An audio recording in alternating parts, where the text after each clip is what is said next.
Hello, Heartland friends. Teacher Jen here.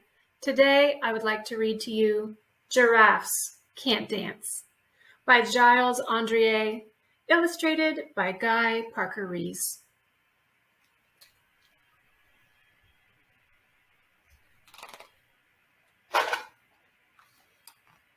Gerald was a tall giraffe whose neck was long and slim, but his knees were awfully crooked and his legs were rather thin.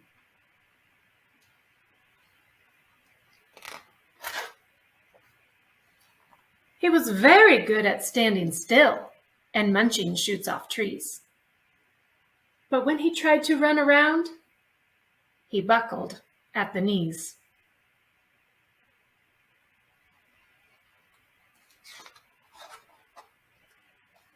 Now, every year in Africa, they hold the jungle dance, where every single animal turns up to skip and prance. And this year, when the day arrived, poor Gerald felt so sad, because when it came to dancing, he was really very bad.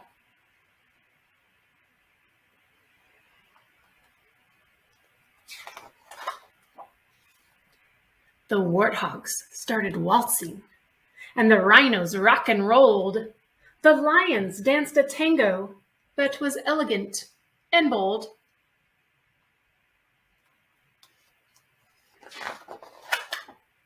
The chimps all did a cha-cha-cha with a very Latin feel, and 8 baboons then teamed up for a splendid Scottish reel.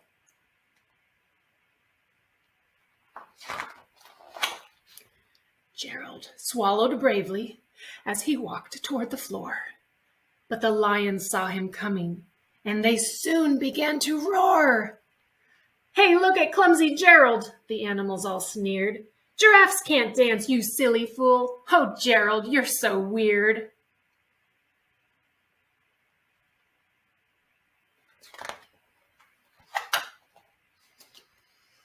Gerald simply froze up. He was rooted to the spot. "They're right," he thought. "I'm useless. Oh, I feel like such a clot." So he crept off from the dance floor and he started walking home. He had never felt so sad before, so sad and all alone.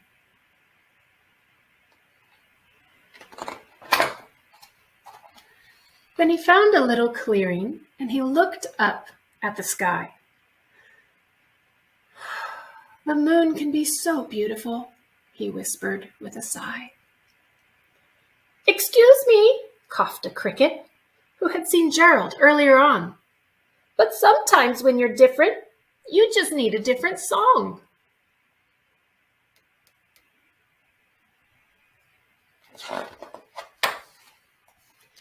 Listen to the swaying grass and listen to the trees. To me, the sweetest music is those branches in the breeze. So imagine that the lovely moon is playing just for you. Everything makes music if you really want it to.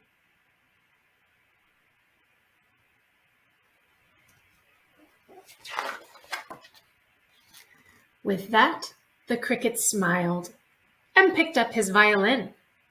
Then Gerald felt his body do the most amazing thing. His hooves had started shuffling, making circles on the ground. His neck was gently swaying, and his tail was swishing around. What do you think's happening?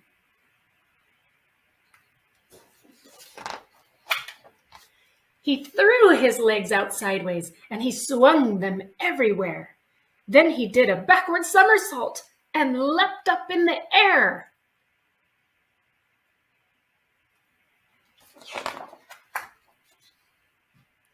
Gerald felt so wonderful. His mouth was open wide.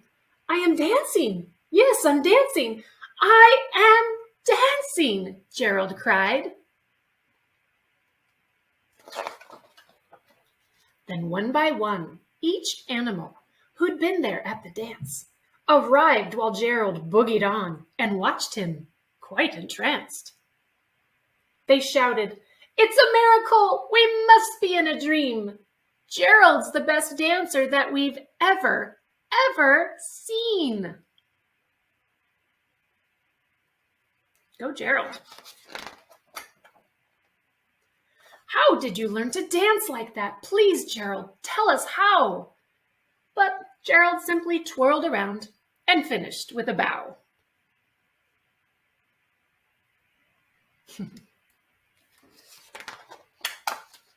Then he raised his head and looked up at the moon and stars above.